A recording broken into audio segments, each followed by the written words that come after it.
TVWAC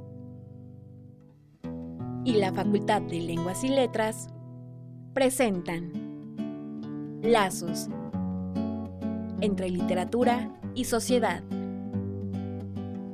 Amarremos juntos los lazos que unen a la literatura y a la sociedad.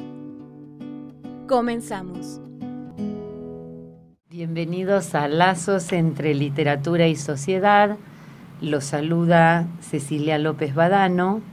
Estamos a través de la señal de TVWAC.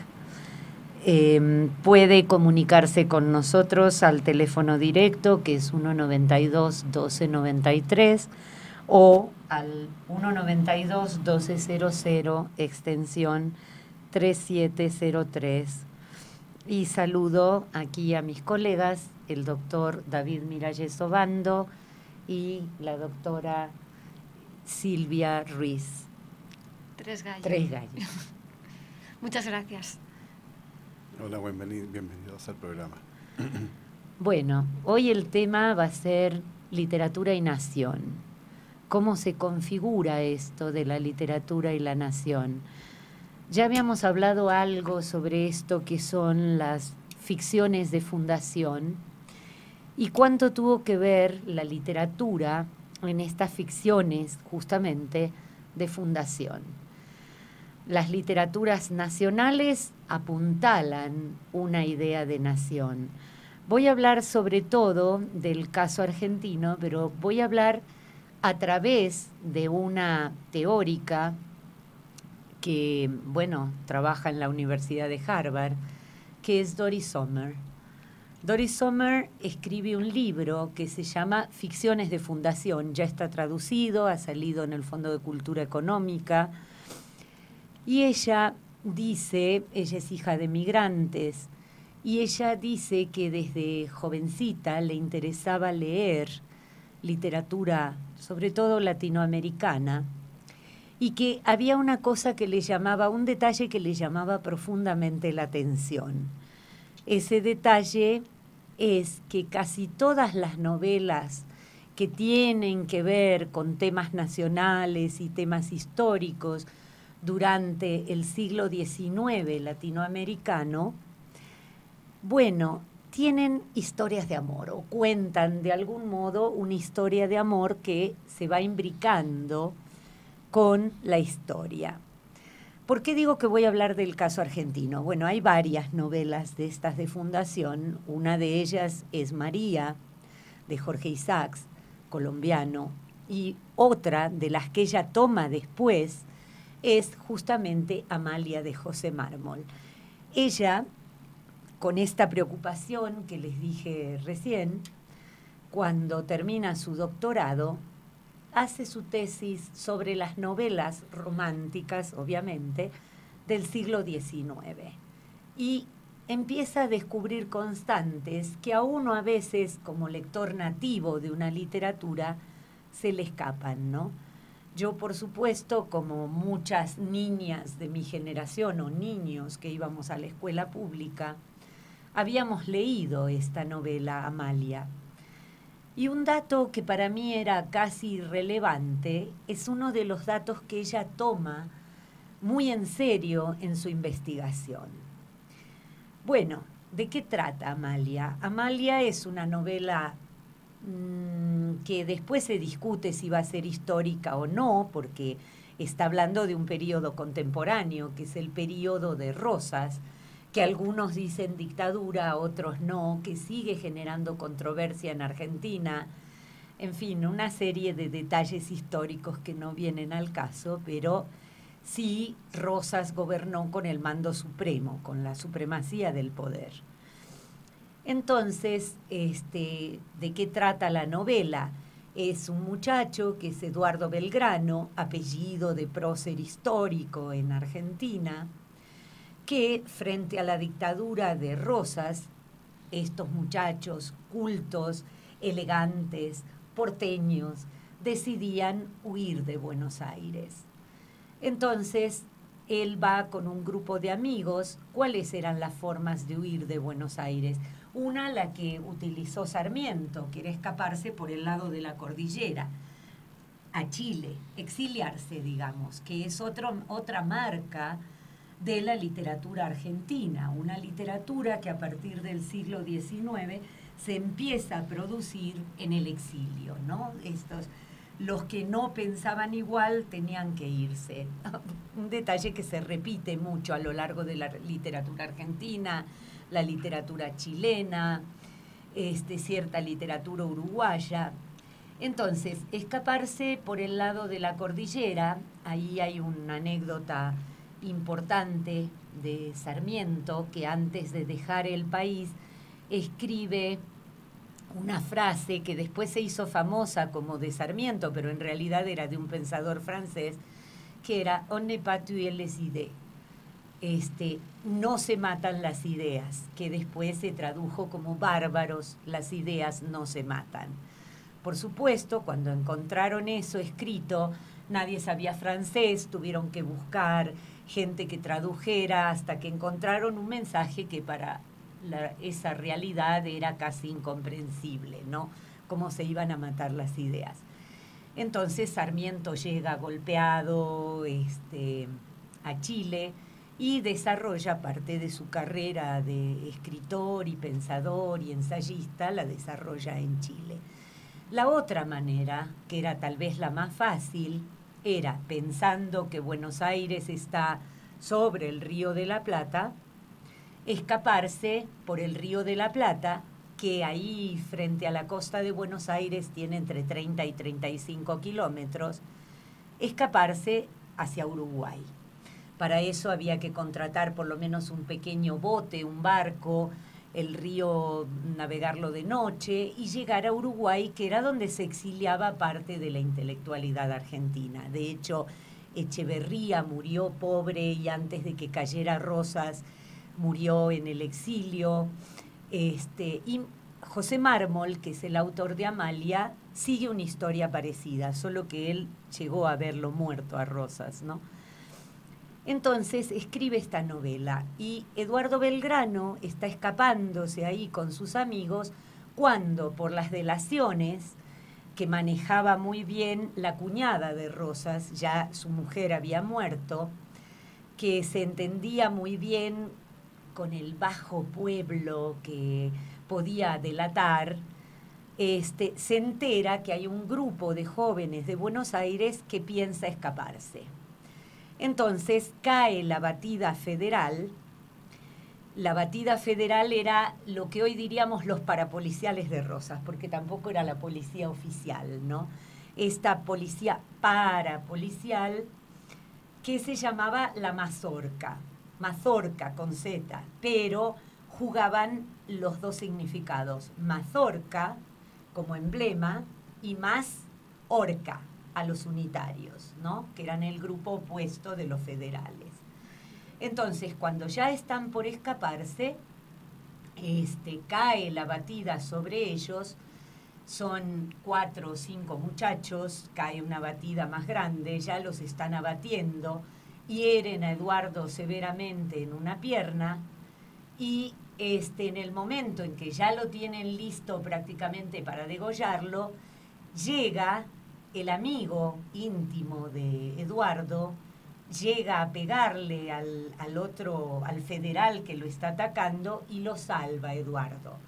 Lo salva y lo lleva a la casa de su prima, Amalia, viuda, hermosa, una muchacha que se había casado muy joven y que tenía 27 o 28 años en ese momento y ya era una viuda que vivía una vida apartada en un suburbio cercano al centro de Buenos Aires y obviamente ya se imaginarán ustedes qué es lo que va a pasar. Eduardo, que tiene 27, 28 años, Amalia, viuda y bella, que también tiene 27 o 28 años, los dos comparten idearios políticos, se enamoran, ¿no? Ahora bien, el detalle en el que yo no había reparado cuando de muchachita leí esta novela es que era porteño, o sea, nacido en Buenos Aires. Ahí hay que aclarar porque los mexicanos y algunos extranjeros suelen decir era bonaerense. No, para nosotros eso marca una diferencia. a pesar de que la ciudad es hoy en día la ciudad autónoma de Buenos Aires. Los que nacemos en la capital somos porteños y los que nacen en la provincia de Buenos Aires son los bonaerenses. Entonces, Eduardo Belgrano era porteño, hijo de familias ilustres de Buenos Aires, y Amalia era tucumana.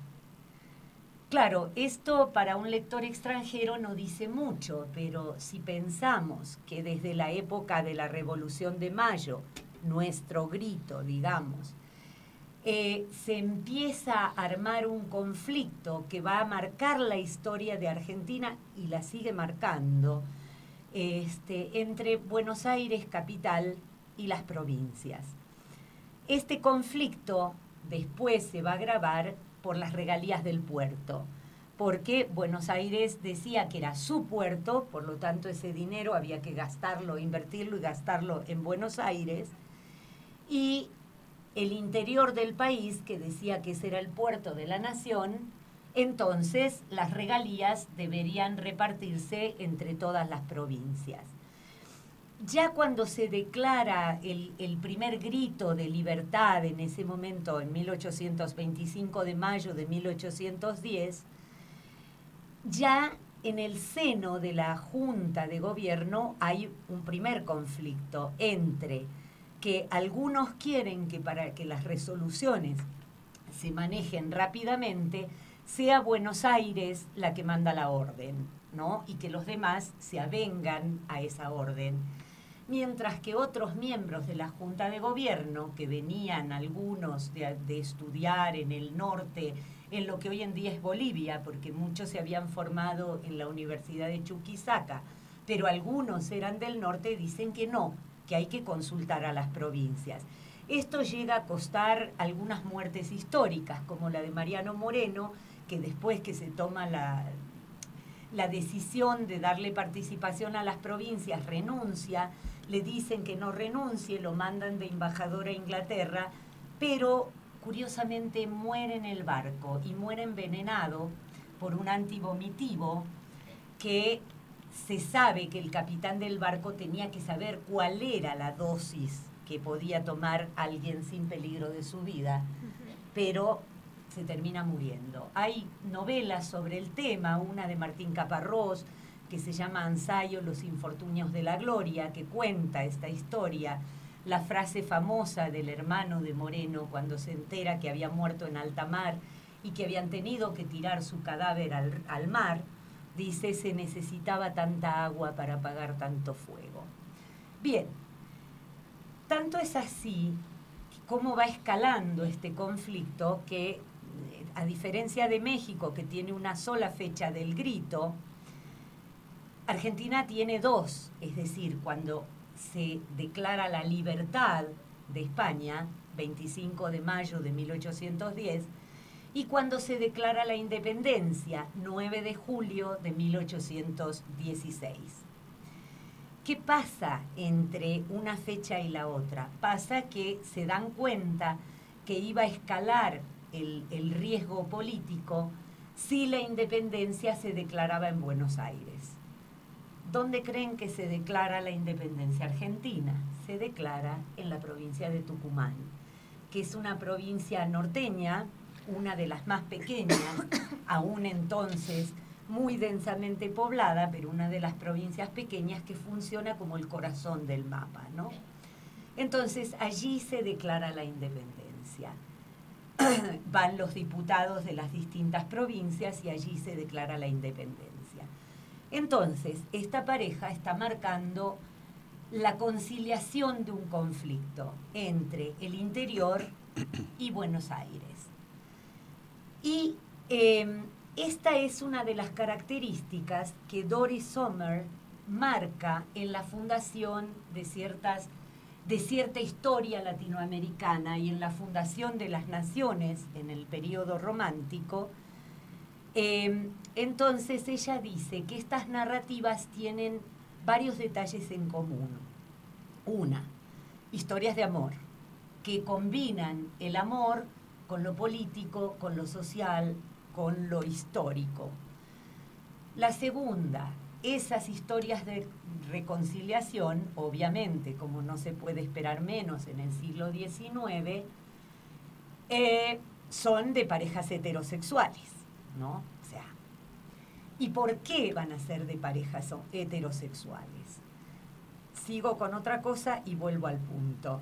Son de parejas heterosexuales y reconcilian de algún modo una diferencia social o política.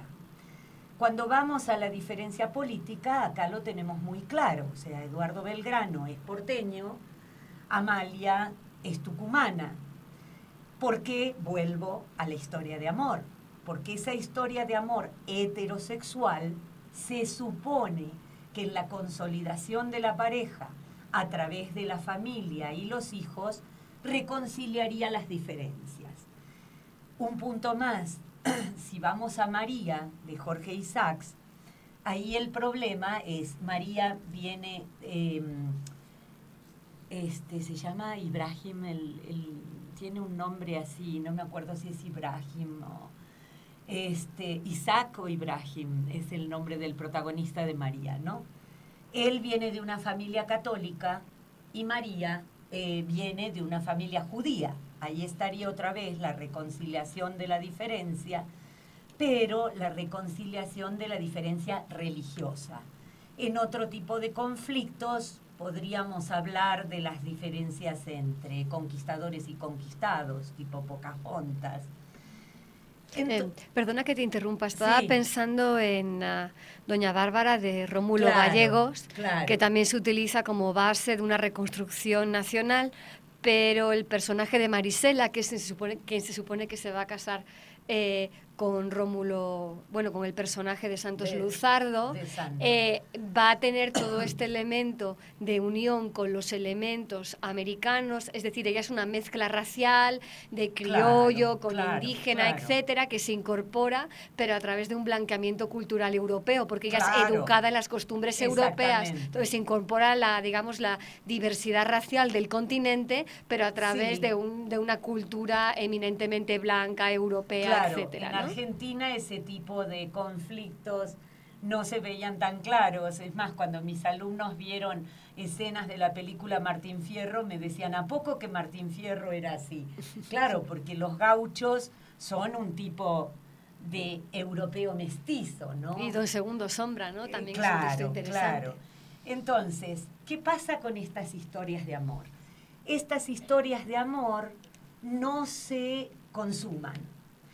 Por supuesto, hay una escena, mientras se van enamorando Eduardo y Amalia, que lo está cuidando amorosamente de su herida, pero le llega la delación a la cuñada de Rosas, se entera que hay un joven que posiblemente sea, porque el otro no lo mataron al federal que lo hirió, sino que lo dejaron inconsciente, pero él se despierta, los delata.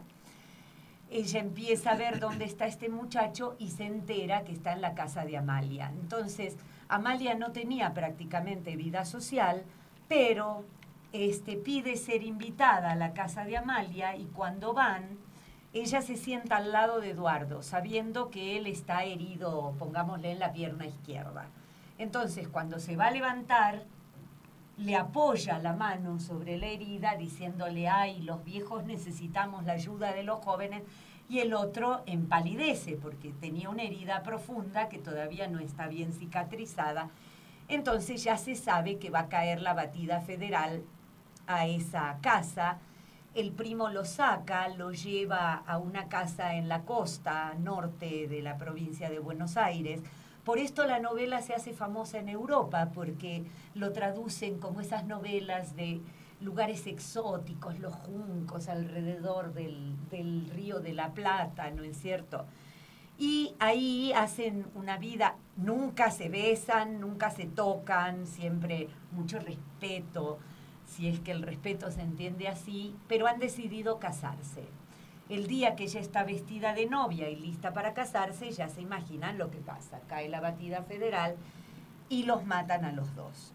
Bien, entonces, ¿por qué la historia amorosa? Porque el efecto que eso tiene en el lector es que si el maldito Rosas no hubiera intervenido, hoy en día seríamos un país reconciliado. Entonces, esto es lo que tiene que ver con una ficción de fundación, que además tiene otras características, y es que estas historias se leían en la escuela pública, tiene que ver con el hecho de que se enseñaban como la historia, sin pensar mucho en que era ficción, y tiene que ver también con el hecho de que la gente se encariña con los personajes.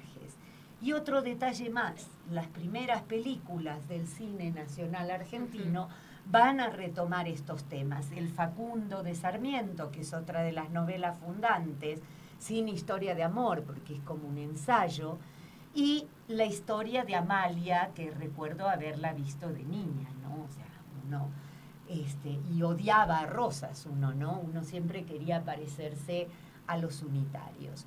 Esto es básicamente lo que se entiende por una ficción de fundación. Después podemos, porque no son cosas nuevas que se escriban en el siglo XIX. Después vamos a volver a otras, pero quiero pasarle la palabra a mi colega David para que hable un poco de la fundación teórica de esto, que se centra en Benedict Anderson. David. Sí, muchas gracias, Cecilia. Bueno, lo que yo quisiera hacer es una puntualización de una serie de cuestiones que son más abstractas y que no tienen que ver exactamente con la literatura en sí, sino que con formas mucho más orales, tal vez, ¿verdad? Y con una literatura que no es necesariamente la literatura de ficción en el sentido que nosotros entendemos la novela o el relato o el cuento. Y tiene que ver con la idea de la fundación de la idea de nación y, por lo tanto, del nacionalismo, ¿no? Ajá. Esto tiene que estudiarse desde una perspectiva mucho más amplia que lo que es la literatura en sí, ¿verdad? Y hay que pensar lo siguiente. La nación es un concepto de la modernidad. Es una cosa que surge en la modernidad. Por eso es que la mayor parte de las naciones en realidad comienzan siendo modernas, comienzan en el siglo XIX, que es el momento de auge de la modernidad. Y esto implica la idea también de que una nación es un conjunto de personas, de individuos, que a veces no tienen muchas cosas en común. La verdad es que a veces incluso podrían ser, digamos, hasta enemigos, como se ve en las guerras civiles, como se ve en lo que acababa de relatar aquí la colega, ¿verdad, Cecilia?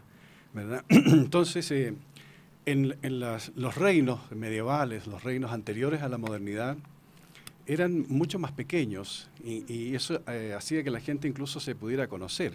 Había una especie de conocimiento y un trato persona a persona, ¿verdad? Habían unos vínculos más bien aldeanos, ¿verdad? En este tipo de estructuras medievales, aun cuando la Iglesia y la doctrina católica sirvió para aglutinar también a grupos humanos muy diversos a través de lo que es la ideología religiosa, que en definitiva también la religión hay que entenderla como una ideología política, porque en definitiva ejercía ese rol.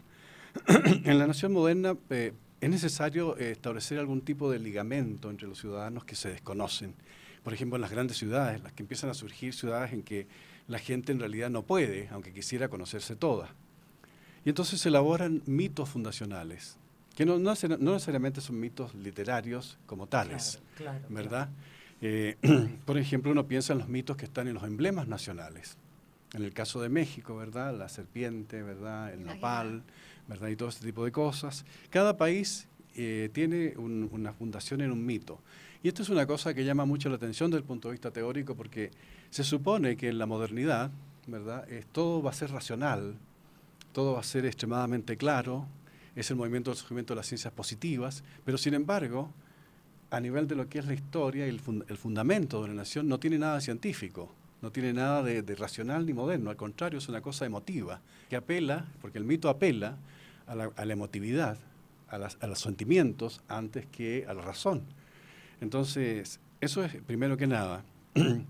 Y luego hay que pensar, ¿verdad?, en el rol que la literatura juega también en términos del aglutinamiento, ¿verdad?, en términos de ser un cemento que une a la gente y que le da la conciencia nacional. La literatura no siempre ha tenido la importancia que hoy día podría tener, e incluso yo dudo que hoy día tenga tanta importancia. Tanta importancia como tuvo en el siglo XIX. Claro, hay momentos en que la literatura tiene importancia, y ese es, por ejemplo, el siglo XIX. La literatura no tenía competencia, ¿verdad? O sea, la gente, ¿verdad? Para informarse de algo tenía que leer o los periódicos donde aparecían las novelas en folletines, ¿verdad? O sencillamente leer novelas o leer otro tipo de textos, ¿verdad? No existía la televisión, no existía la radio, no existían los medios que hoy día conocemos. Incluso estaba pensando, ¿no?, la forma de escritura, ¿no?, o la forma de narración. O sea, el periodismo y la literatura estaban bastante relacionados, ¿no? O sea, uno lee artículos de esa época y parecen como mini obras literarias. Y pensamos en Martí y en otros, ¿no? Mariano Moreno, que lo nombré, el que murió en alta mar, o lo mataron en alta mar, era periodista, es el fundador de la Gaceta de la Nación. De hecho, los escritores eran a menudo periodistas. Sí, era una tarea más. No era una distinción muy grande en realidad entre lo que había en el ejercicio del periodismo, como se entendía en la época el periodismo, que era un periodismo como de alto nivel, ¿verdad? La gente sabía escribir muy bien, los periodistas, cosa que hoy día no es del todo cierto, ¿verdad? Y pues tal vez una última cosa para abandonar un poco esta cuestión teórica es señalar los libros, ¿verdad?, en que alguien que se interesara en el tema podría digamos los autores. Uno es Hobsbawm, ¿verdad?, con Nación y Nacionalismo, y el otro es Comunidades Imaginadas, del americano Benedict Anderson. Ahí la gente podría enterarse más de lo que hemos dicho en forma tan sumaria, ¿no? En fin. Pero Benedict Anderson, algo que nos aclare sobre Benedict Anderson. Bueno, Benedict Anderson, acabo de decirlo, todo lo que he hablado sobre la idea de Fundación de Naciones son ideas de Benedict Anderson, no son ideas mías, ¿no? Yo nada más he repetido lo que está ahí en el libro, sobre todo la cuestión del mito fundacional, la idea de que las comunidades estas grandes que comienzan a surgir necesitan ser aglutinadas, ¿verdad? Y uno se podría preguntar, llevándolo a la práctica, aquí mismo en México, por ejemplo, ¿qué rasgos comunes comparten los mexicanos del sur con los del norte, o con los del centro, o con los de la costa?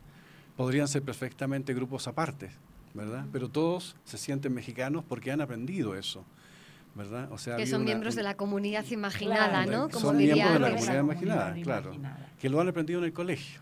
En el colegio uno se vuelve mexicano, se vuelve chileno, se vuelve argentino. Claro, ¿verdad? Y bueno, una de las cosas que podíamos observar, esto que decías de los emblemas nacionales, ¿no? Piensen, por ejemplo, a veces les hago ver estas cosas a mis alumnos y se sorprenden bastante, que casi todas las banderas de los países centrales e imperialistas, ¿qué colores tienen? Rojo, azul, que son colores primarios, que ustedes saben lo que pasa cuando uno enfrenta dos colores en la tabla, junta dos colores enfrentados en la tabla cromática, ¿no? Eso produce un efecto que a veces para meditación, para control mental, se utilizan estas tabletas flamígeras, se llaman, que son tabletas de colores enfrentados, porque cuando uno las mira durante un rato, estas tabletas producen, uno parece que se movieran, ¿no? Parece que producen una oscilación. Bien, esa oscilación, piensen en las banderas, en el 1800, la bandera izada, la bandera mostrándose, flameando en el cielo, toda la gente mirando, cantando el himno nacional. Pero lo que pasa es que cuando se produce esa oscilación de color, el cerebro está funcionando en otra frecuencia que es menos apta para el razonamiento y más apta para este tipo de concentración que requiere el control mental, que requiere la meditación. Y les digo a mis estudiantes, fíjense qué colores tiene Superman, el Hombre Araña, etcétera. El Capitán América. ¿no? El Capitán América. Nunca mejor dicho. Y además vuelan en el cielo, ¿no? Bueno, vamos a cerrar aquí la primera parte del programa y seguimos enseguida. Lazos entre la literatura y la sociedad. Una producción de TV WAC y la Facultad de Lenguas y Letras. Continuamos.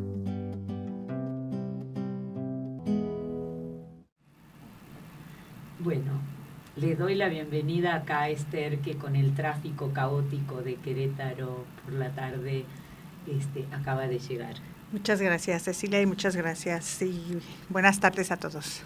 Bueno, ahora le voy a pasar la palabra a la doctora Silvia Ruiz, que nos va a hablar de cómo se relaciona esta Constitución de la Nación con las novelas de viajes. Muchas gracias. Yo quería continuar un poquito con lo que habíamos comentado previamente. Uno de los temas que comenta Anderson, que se utilizan sobre todo para concienciar a la población de que forman parte de una nación, es lo que vemos cuando llegamos a la escuela. Estaban ustedes hablando de lo que ustedes veían cuando llegaban a la escuela. Claro. Yo, por ejemplo, cuando llegaba a la escuela, era una niña, lo que veía era un crucifijo, la foto de los reyes de España y el mapa de España. Entonces es una forma como de asociarte al concepto de nación. Y bueno, me parecía muy interesante relacionado con lo que estaban comentando, ¿no? Y que son cosas como que no cuestionamos, ¿no? Pertenecemos a eso. Y nosotros no teníamos crucifijo, ni David ni yo, ¿no? En la escuela pública. Pues esta era pública, pero bueno, en fin. No, en Salta hay un debate actualmente sobre eso. Quieren volver a la educación católica en las escuelas, pero bueno. Wow, ok. Bueno, yo voy a hablar de una cosa que publiqué ya hace unos años, pero que se relaciona muy bien con este tema de la literatura y la nación. En mi caso voy a hablar de la relación también entre nación y mujer y de la literatura de viajes. Sobre todo en el siglo XIX, este es un género que se pone muy de moda. Entonces, personas que pertenecían a determinados sectores sociales y económicos tienen en ocasiones la oportunidad de viajar a otros países o a otros continentes. Y entonces, por medio de misivas o por medios de pequeños relatos, escriben lo que ellos llaman sus impresiones de viaje. Y muchas de estas aparecen publicadas en periódicos, ¿no? Como comentaba mi compañero David Miralles. ¿Por qué son interesantes? Pues son interesantes porque en ocasiones estos viajeros, cuando van a otros lugares, realmente no ven el lugar en el que están a través de una mirada limpia, sino a partir de la cultura de la que ellos proceden y de los elementos que conforman la nación en sus propios países, ¿no? Hablamos de entidades relacionadas con el género, la raza, etc. Yo en mi caso voy a hablar de Alberto Lombardo, que es un viajero del siglo XIX, mexicano, muy poco conocido, del cual publica un libro que primero es publicado en entregas, que se llama Los Estados Unidos, Notas y Episodios de Viaje. Es del año 1884. ¿Por qué escogí este relato? Pues lo escogí porque esto es pocos años después de que se produce el Tratado de Guadalupe Hidalgo, el final de la guerra con Estados Unidos, y que más de la mitad del territorio mexicano va a pasar a incorporarse a los Estados Unidos. Entonces él de hecho dice que va a emprender este viaje para pues aprender de los modos de vida de sus vecinos del norte. Pero claro, si estás viajando a un país al que ha, digamos, llevado la mitad de tu patria, ¿no? que se ha llevado la mitad de ese territorio, no puedes viajar con una mirada limpia basada en la admiración. Realmente él cuando viaja tiene una experiencia traumática. Y esta experiencia traumática se relaciona con su visión de la tierra estadounidense como si fuera este espacio femenino. Susana Rotker es una crítica que trabaja con el tema de la nación y los discursos nacionalistas. Y ella lo que dice es que la patria siempre se identifica con un ser femenino, es una especie de esposa o madre que hay que proteger de los afanes invasores de otros. O violadores. Entonces, al final lo que vemos, quizás volviendo a lo que decía Cecilia, es que el discurso de la nación es un discurso relacionado con la conquista, tanto sentimental como la conquista territorial. Al final son territorios que se conquistan, ¿no? Los cuerpos femeninos, ¿no? De alguna manera. Entonces, lo que yo quiero mostrar aquí es como cuando Alberto Lombardo va a los Estados Unidos, va a relacionar a los hombres americanos con el peligro latente de una nueva conquista de su tierra y va a ver a las mujeres como territorios que él puede conquistar a través del discurso del amor. Es decir, Como México en estos momentos no puede hacer, digamos, un contraataque militar, porque además dentro de las cláusulas del contrato que se firmó en Guadalupe Hidalgo no lo pueden hacer, lo que va a hacer es mostrar este rechazo hacia los hombres americanos y su deseo de reconquista del orgullo nacional a través de enamorar a mujeres que encuentra en los Estados Unidos. Bueno, esto que digo, claro, dirán ustedes, bueno, pues qué imaginación tengo, pero no, van a ver que no. Les voy a mostrar unas citas del texto para que vean lo que les estoy diciendo, ¿sí? Por ejemplo, esta es su visión de los hombres americanos, ¿no? Y cito: «Mas podía también ser invadido el carruaje por americanos que se apoderasen de él como por derecho de conquista», ¿no? Cuando entra en un vagón de tren, pues así percibe a los americanos, ¿no? Como que le van a robar su espacio, se lo van a quitar, ¿no? En otros casos tiene incluso miedo a que le arrebaten su espacio vital, a que lo aplasten, ¿no? Y además lo hace con un comentario muy cómico. Dice, y cito, dice: «Pero ¿qué es lo que veo? El americano cuyo peso he calculado tan escrupulosamente va a dormir en la tabla de arriba. Voy a morir aplastado». Entonces, bueno, vemos como en muchas ocasiones este tipo de discurso. Y este se hace sobre todo muy latente cuando va a la zona de Texas, que recordemos que es el lugar donde se extiende o donde empiezan todos los conflictos que van a separar esta parte del territorio mexicano de los Estados Unidos, ¿no? Y en este momento él afirma: «No es posible olvidar que ahí comenzó a desgarrarse el seno de la patria», ¿no? De nuevo una imagen femenina. Y el seno. Sí, pagando uno para cada lado. Pagando con ingratitud a algunos colonos la hospitalidad que se les había ofrecido. Y justamente en ese momento él llevaba dentro de su equipaje unos corsés que llevaba evidentemente para una mujer mexicana que vivía en San Francisco. Y vamos a ver cómo va a reaccionar cuando ve a los agentes de la aduana manosear, ¿no?, esas prendas femeninas, y cómo de nuevo este discurso, digamos, de la profanación de la nación se ve muy presente. Y dice: «Los corsés que por encargo llevo a una de las mujeres más estimables de San Francisco, profanados por aquella tosca mano. Señor dependiente del fisco, ¿qué estáis haciendo? ¿No sabéis que esas son fortificaciones que jamás se toman? ¿Que las plazas que resguardan se entregan las más veces, pero que nunca es permitido asaltarlas?» Entonces, de nuevo, vemos esta relación entre el discurso, digamos, de la conquista territorial con la conquista del cuerpo femenino. Y quizás, por último, la última cita que quería utilizar es el tipo de mujeres en las que va a intentar recuperar este territorio cuando llega a los Estados Unidos. Entonces, lo que vamos a ver es que se relacionan con los modelos positivistas de la época y pues el ideal femenino, ¿no? Sobre todo las mujeres de piel blanca, procedentes de Europa, y bueno, vamos a ver estos afanes de conquista, ¿no? Y dice, bueno, está en una fiesta con unos amigos, ¿no? Y dice: «Rodríguez, que no hablaba sino español, se arregló con una señorita que conocía el idioma. De Lavín con una inglesa. Yo me quedé con una simpática francesa. Y solo nos faltó una alemana para acabar de conquistar el mundo».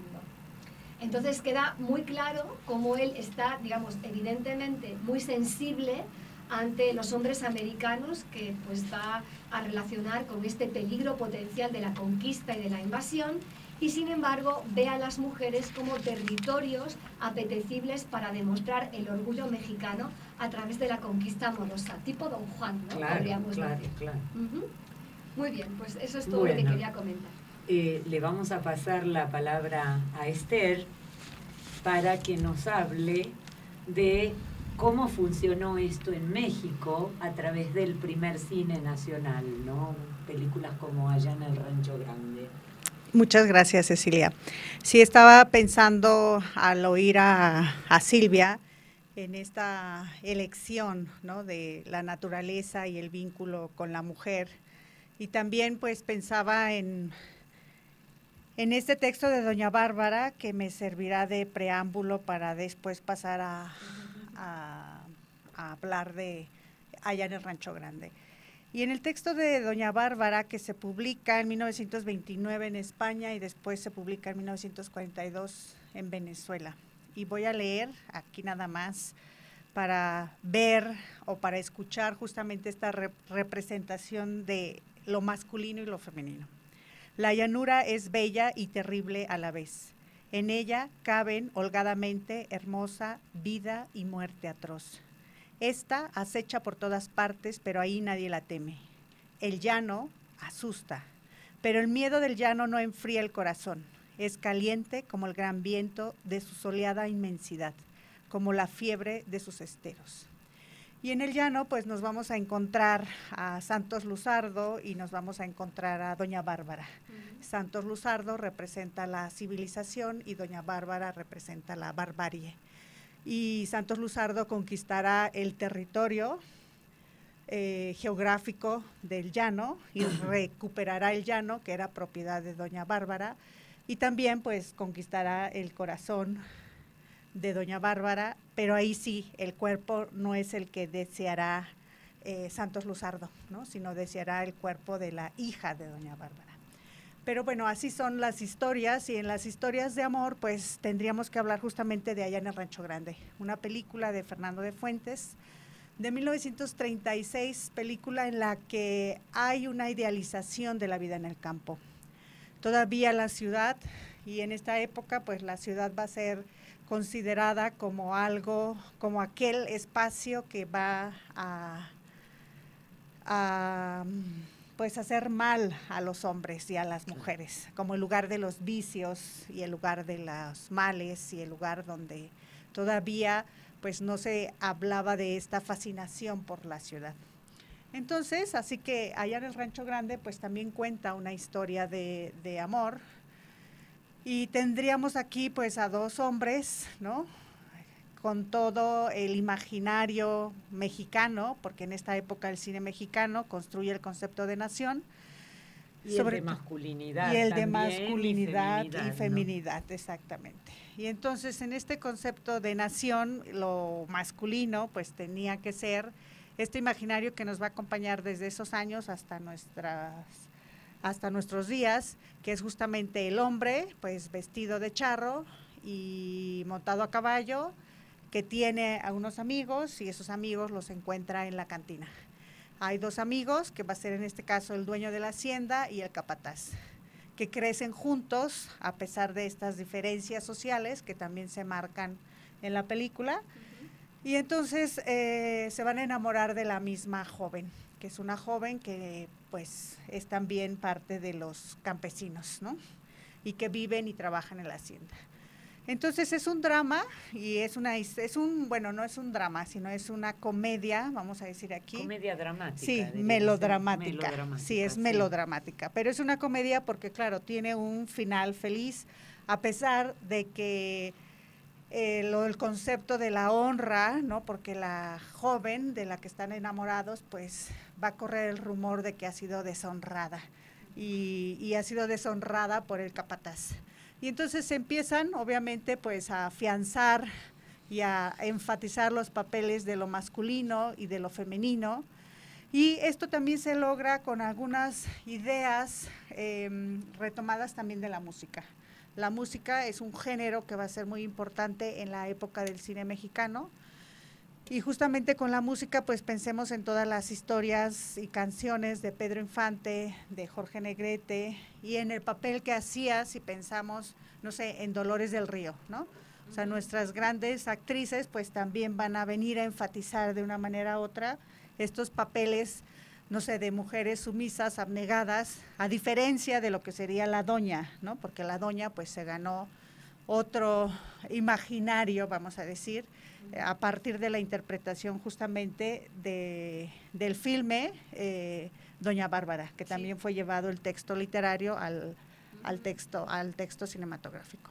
Entonces, en esta película, pues la música es muy importante, y aquí lo que surge en estos años, pues es el mariachi. El mariachi se va a construir y es parte de la ideología de la construcción de una identidad nacional. Así que ya tenemos pues una historia de amor, los roles asignados hacia el hombre y la mujer, y acompañados también pues de una música que hasta la fecha decimos que el 15 de septiembre teníamos que haber todos escuchado música mexicana, ¿no? Y la música mexicana pues es a partir de este imaginario que es el mariachi y todo lo que ello implica. Bueno, supongo que todos conocen la película Allá en el Rancho Grande, pero vamos a ver unos minutos de esta película que hemos incluido hoy, ¿no? Mi caporal, ¿qué hubo? Dicen los muchachos que nos echen una canción. Sí, ¿cuál quieren, pues? Rancho Grande. Bueno, ya le estamos dando. Florentino, la guitarra. Aquí está, hijado.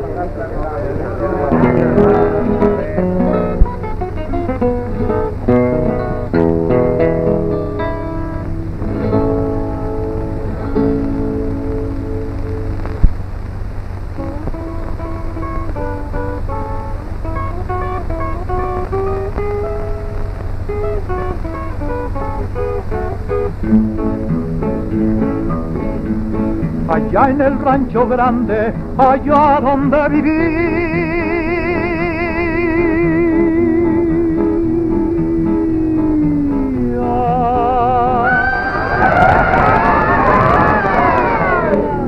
había una rancherita que alegre me decía, que alegre me decía.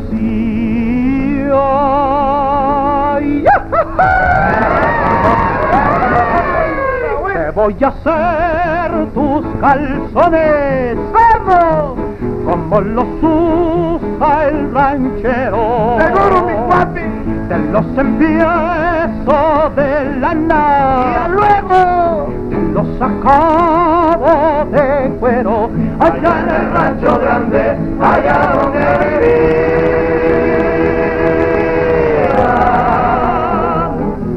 había una rancherita que alegre me decía, que alegre me decía. Decía mi hermano, el gusto de un buen ranchero es tener su buen caballo. Y dime pa' qué. Pasearlo por las mañanas y luego darle la vuelta al vallado. Allá en el Rancho Grande, allá donde vivía,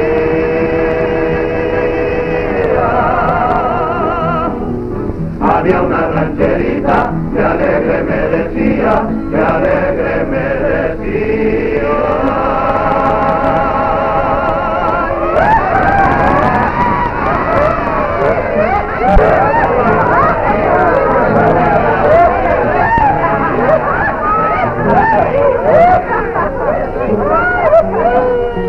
Es Doris Sommer, y ella investiga justamente en la novelística. Acá tenemos esta relación entre literatura y sociedad, ¿no? Cómo se construye una sociedad también a partir de la literatura. Pero esto no es nuevo. Estoy dando un curso de literatura clásica y vemos que entre los griegos la imagen de Helena, la que traiciona y ella genera una guerra, y la imagen de Penélope en la Odisea está ahí esperando a su marido, tejiendo y destejiendo, mientras tiene que recibir en su casa a los pretendientes, porque era la ley de la hospitalidad griega. Pero claro, estas epopeyas son todavía ingenuas. Estaba pensando pero no lo es ya la Eneida de Virgilio. Sí. No, estaba pensando en estas narrativas, ¿no? Y es cierto, ¿no? Por ejemplo, en la España está la cava, ¿no? La mala de la cava, que es a quien se culpa. Aquí en México el personaje de Malinche, a quien también se culpa de la invasión. Claro. Entonces, no, y acá en Querétaro es la casa de la Zacatecana. Una vez un alumno me dijo algo muy cómico, porque yo le dije, es curioso que pongan la casa de la Zacatecana, que es la traidora, la que engaña al marido, mata al amante, un mito, ¿no? Un poco construido, pero me dice él muy cómicamente, me dijo, es que cuando vas a Zacatecas, encuentras en Zacatecas, que es mentira, la casa de la queretana. Porque siempre, no, él me lo decía como broma, porque dice, siempre es la mujer de afuera la que traiciona. Pero volviendo un poco, y ya para ir cerrando, a esta escena de la fundación de una nación sobre la literatura, en Virgilio esto se hace sin ningún prurito, sin ningún cuidado. O sea, Augusto lo mantiene a Virgilio para que escriba la historia fundacional de la nación. Y hay un dato con el que me gustaría cerrar, porque dijimos que también tenían que ver con historias amorosas, y esto no es específico del siglo XIX. Cuando Eneas se está yendo de Troya, de la Troya saqueada por los aqueos, él va a buscar a su padre y a su hijo, y de repente se da cuenta que no está su esposa, ¿no? Y no la encuentra, tiene que salir, pero cuando sale, después, en un sueño, se le aparece la esposa y le dice que se vaya tranquilo, que ella está muy débil, que no lo puede seguir. ¿Por qué esto? O sea, Eneas tiene que salir de Troya como viudo. ¿Por qué? Porque cuando llegue va a tener que fundar una nación. ¿Cómo se funda una nación? Todavía no hay idea de nación, hay idea de imperio, ¿no? Pero ¿cómo se funda? Justamente porque Eneas, que es el que llega de afuera, tiene que encontrar a Lavinia, que es la que tiene ya predestinado que se va a casar con un hombre que viene del mar. Esto genera guerras donde vence Eneas y se casa con Lavinia y da fundación a la nación de Roma. Y yo quería agregar algo con respecto a lo que estás planteando, pero eso en realidad no debería, tú dices que no es muy nuevo. No, claro. Claro que no lo es, pero la razón de eso es que en la modernidad comienza volviendo a los griegos, volviendo a los clásicos, volviendo a lo que es... por ejemplo, la fundación literaria de Chile también es con un poema épico. Claro. Un poema que se llama La Araucana. Claro. ¿Verdad? Y que es, en definitiva, se supone que es el mejor poema renacentista escrito en lengua española. El que le perdona la vida ahí en el Quijote, ¿no? Pero eso son formas que se están rescatando en ese momento, a comienzos, en los albores de la modernidad, de los griegos. Toda la modernidad se basa mucho en la idea de democracia, hasta en la arquitectura, ¿verdad? Sí. Todo se basa de algún modo en la cuestión griega y en la cuestión del mundo antiguo, que es el mundo que abandona de algún modo la Iglesia Católica a través de los 1000 y tantos años de lo que es la Edad Media. Entonces, por eso yo creo que ese es el vínculo que existe. Claro. Ahora ese poema, ¿verdad?, que se supone que es la fundación de Chile, yo creo que es un mito más. Porque Chile luego tiene muchas vicisitudes, ¿verdad? Y no es exactamente lo que se plantea allí en la Araucana. Bueno, con esto vamos a dar por terminado por hoy nuestro programa. Los esperamos en el próximo y esperamos que les haya gustado. Muchas gracias. Muchas gracias. Buenas tardes. Hasta luego. Hasta luego. TV WAC y la Facultad de Lenguas y Letras presentaron Lazos entre la literatura y la sociedad. Hasta la próxima.